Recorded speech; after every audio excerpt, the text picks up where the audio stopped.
Hello, how are you all? Welcome back to my channel, My Little Sunshine, shining a light on ADHD as well as support those whom is struggling. So today we will discuss about non-verbal delays in kids and what kind of activity we can do at home to promote the speech.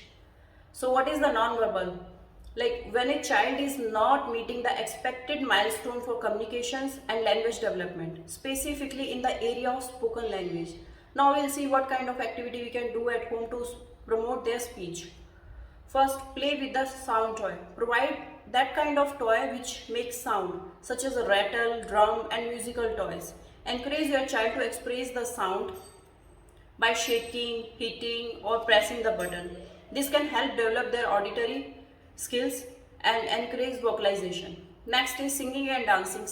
Encourage your child to sing and dance along with the favorite song, and because singing can help develop their vocal skills as well as dancing can help to increase their coordination.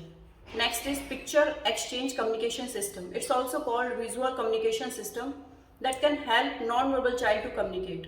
You can create a set of picture or a card set like with some common words, for example eat, drink, more, and help.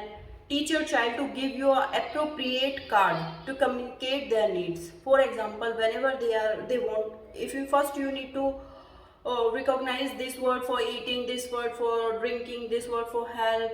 You need to first make them understand, then continuously encourage them.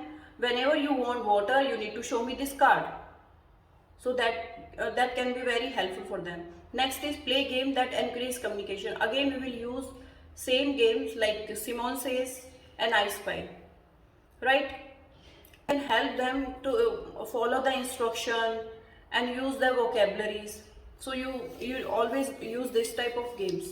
But remember one thing, every child is different, and what works for one child may not work for the other child, right? Just keyword is you need to find the activity that your child enjoy and that can helpful for him.